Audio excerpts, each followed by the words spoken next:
ನಿವೃತ್ತ wing commander Sudarshan sir ಇರ್ತಾರೆ. ಅವ್ರ ಬಳಿ ಮಾತಾಡಿಸ್ತೀನಿ ಈ ಒಂದು ಯುದ್ಧಕ್ಕೆ ಸಂಬಂಧಪಟ್ಟಂತೆ. ಸುದರ್ಶನ್ ಸರ್ ನಮಸ್ಕಾರ, ಸ್ವಾಗತ ನಿಮಗೆ ಒಂದು ಡಿಬೇಟ್ಗೆ ಸರ್. ನಮಸ್ಕಾರ ಸುದರ್ಶನ್ ಸರ್, ನಾವು ಈಗ ಇಲ್ಲಿ ಎರಡು ಥರದ್ದು, ಇದರಲ್ಲಿ ರಾಜಕೀಯ ಇದೆ, ಆರ್ಥಿಕತೆ ಇದೆ, ಅಪಾಯದ ವಿಚಾರಗಳಿವೆ, ಜೊತೆಗೆ ಮಧ್ಯಪ್ರಾಚ್ಯದಲ್ಲಿ ಯಾರು ಲೀಡರು ಮಧ್ಯಪ್ರಾಚ್ಯ ಭಾಗದಲ್ಲಿ ಅಂಥೇಳಿ ಇವೆಲ್ಲವೂ ಸೇರಿಕೊಂಡು ಈ ಇರಾನ್, ಇಸ್ರೇಲ್, ಪ್ಯಾಲೆಸ್ತೀನ್, ಅನಂತರದಲ್ಲಿ ಗಾಜಾ ಇವ್ರ ನಡುವೆ ಒಂದು ದೊಡ್ಡ ಒಂದು ಹಗ್ಗ ಜಗ್ಗಾಟ ನಡೀತಾ ಇದೆ ಸರ್. ಇಲ್ಲಿ ಇದೀಗ ಇಸ್ರೇಲ್ ವರ್ಸಸ್ ಇರಾನ್ ಅಂತ ನಿಂತುಬಿಟ್ಟಿದ್ದಾರೆ. ಅದರಲ್ಲೂ ಪ್ರಿಸಿಷನ್ ಅಟ್ಯಾಕ್ಸ್ ಜಾಸ್ತಿ ಆಗಿದೆ ಸರ್. ಒಂದು ದೊಡ್ಡ ಅಪಾರ್ಟ್ಮೆಂಟಲ್ಲಿ ಒಬ್ಬನ ಮನೆಗೆ, ಆ ಮನೆಯಲ್ಲಿ ವಿಜ್ಞಾನಿ ಇದ್ದಾನೆ, ಅವನನ್ನೇ ನಾನು ಕೊಲ್ಲಬೇಕು ಅಂದರೆ ಆ ಮನೆ ಬಿಟ್ಟು ಪಕ್ಕದ ಮನೆಗೂ ಏಟ್ ಮಾಡಿಲ್ಲ Israel. The same time Iran ಕೂಡ ಎಣಿಸ್ಕೊಂಡು 370 ಕ್ಷಿಪಣಿಗಳನ್ನು ಇರಾನ್ ಕೂಡ ಇಲ್ಲಿ ಲಾಂಚ್ ಮಾಡಿದೆ. ಇಲ್ಲಿ ಪೊಲಿಟಿಕಲಿ ಅಂತ ಬಂದಾಗ ಇಸ್ರೇಲ್ಗೆ ನೋಡಿ ನನ್ನ ಮೇಲೆ ದಾಳಿ ಮಾಡಿದ್ದಾರೆ, ಜಾಗತಿಕವಾಗಿ ಅದು ಹೇಳ್ಕೊಳ್ಳಿಕ್ಕೆ ನಾನು ಸುಮ್ಮನೆ ಬಿಡೋಕ್ಕಾಗಲ್ಲ, ನಾನು ಸುಮ್ಮನೆ ಕೂರಲ್ಲ ಅಂತ ಇಲ್ಲಿ ಇಸ್ರೇಲ್ ಕೂಡ ಹೇಳಬಹುದು. ಇರಾನ್ ನನ್ನ ಮೇಲೆ ದಾಳಿ ಮಾಡ್ತಾ ಇದ್ದಾರೆ, ನಾನು ನ್ಯೂಕ್ಲಿಯರ್ ಪವರ್ ಇಟ್ಕೊಂಡಿರೋದೇನೆ, ನಾನು ಇದನ್ನು ಅಣು ವಿದ್ಯುತ್ ಉತ್ಪಾದನೆ ಮಾಡಲಿಕ್ಕೆ ಇಟ್ಕೊಂಡಿದ್ದೇನೆ ಹೊರತು ನನ್ನ ಒಂದು ಸೇಫ್ಟಿಗೆ ಇಟ್ಕೊಳ್ತಾ ಇದ್ದೀನಿ, ಶಕ್ತಿ ಉತ್ಪಾದನೆ ಇಟ್ಕೊಳ್ತಾ ಇದ್ದೀನಿ, ನಾನು ಯಾರ ಮೇಲೂ ಅಟ್ಯಾಕ್ ಮಾಡೋಕ್ಕಲ್ಲ. ವಿನಾಕಾರಣದ ಇಸ್ರೇಲ್ನ ಆತಂಕ ಯುದ್ಧಕ್ಕೆ ಕಾರಣವಾಗಿದೆ ಅಂತೇಳಿ. ಸೊ ಇದು ಹೇಗೆ ಸಾಕ್ತಾ ಇದೆ ಸರ್?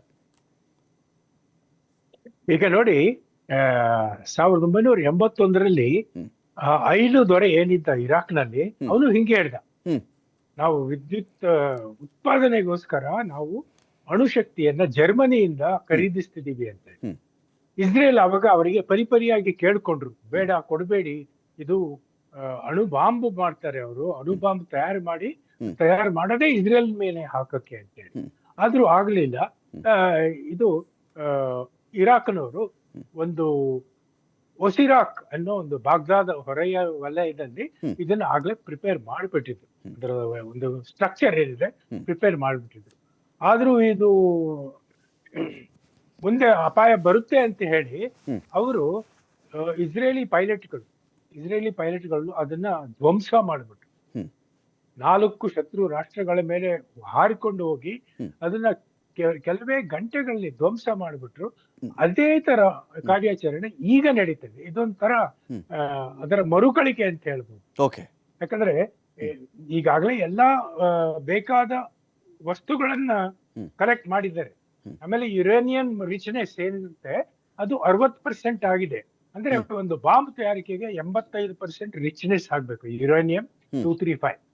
ಈಗ 85% ಆದ್ರೂ it is still A crude bomb. 90% ಆದ್ರೆ it will become A full fledged atomic bomb.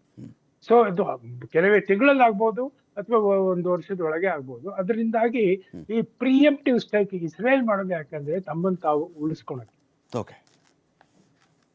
ಇಸ್ರೇಲ್ಗಿರೋ ಅತಿ ದೊಡ್ಡ ಫಿಯರ್ ಏನು ಸರ್? ಈಗ ಇರಾನ್ ಏನು ಮಾಡ್ತಿದೆ ಅಂತ ಹೇಳಿದ್ರೆ, ನಾವು ಚೆಕ್ ಮಾಡಿಕೊಂಡಾಗ ಈ ಹೌತಿ ಬಂಡುಕೋರರು ಅಥವಾ ಹೆಜ್ಬುಲ್ಲಾಗಳು ಇವ್ರನ್ನ ಇಟ್ಕೊಂಡೇ ಪ್ರಾಕ್ಸಿ ವಾರ್ ಮಾಡ್ಕೊಂಡು ಬಂದಿರೋದು ಇರಾನ್. ಸೊ ಇಸ್ರೇಲಲ್ಲಿ ಕೂಡ ರಾಜಕೀಯ ಕಾರಣಗಳು ನೋಡಿದಾಗ ಬೆಂಜಮಿನ್ ನೆತನ್ಯಾಹು ದೊಡ್ಡ ಜನಪ್ರಿಯತೆಯನ್ನು ಕಳ್ಕೊಂಡಿದ್ರು, ಸರ್ಕಾರವೇ ಬಿದ್ದು ಹೋಗಿತ್ತು. ಆನಂತರ ಇನ್ನೊಂದು ಸರ್ಕಾರವನ್ನು ಅಲ್ಲೂ ಬೀಳಿಸಿದ್ರು, ಮತ್ತೆ ಪ್ರಧಾನಿಯಾದರು. ಈ ಮನುಷ್ಯನಿಗೆ ಯುದ್ಧಗಳು ಅಂತ ಬಂದಾಗ ತನ್ನ ಕಳೆದು ಹೋಗಿರುವ ಜನಪ್ರಿಯತೆಯನ್ನು ಮರುಗಳಿಸಿಕೊಳ್ಳಲು ಇದು ಒಂದು ದಾರಿ. ಆ ಕಾರಣಕ್ಕೆ ನಾನು ಪವರ್ ತೋರಿಸ್ತೀನಿ ನಾನು ಅಂತೇನಾದರೂ ಈ ಥರ ಮುಗಿಬಿದ್ದಿರೋದಾ ಹೇಗೆ ಅಂತ, ಅಥವಾ ಜೆನ್ಯೂನ್ಲಿ ಇದಕ್ಕೊಂದು ರೀಸನ್ ಇದೆಯಾ ಈ ಒಂದು ವಾರ್ಗೆ ಅಂತ? ಅಲ್ಲ ನೋಡಿ, ಒಂದು ಪೊಲಿಟಿಕಲ್ ಇನ್ಸ್ಟೆಬಿಲಿಟಿ ಇದೆ ಇಸ್ರೇಲ್ನಲ್ಲಿ. ಆದರೆ that is not the main reason. Main reason ಯಾಕಂದ್ರೆ ಇಸ್ರೇಲ್ ಸುತ್ತುವರೆದಿರೋ 7 ಶತ್ರು ದೇಶಗಳಿದ್ದಾವೆ. ಜೋರ್ಡನ್, ಲೆಬನಾನ್, ಈಜಿಪ್ಟ್, ಈ ತರ ಹಲವಾರು ಶತ್ರು ದೇಶಗಳು ನಡುವೆ ಒಂದಿಷ್ಟು ಪುಟ್ಟ ರಾಷ್ಟ್ರ ರೀ ಅದು.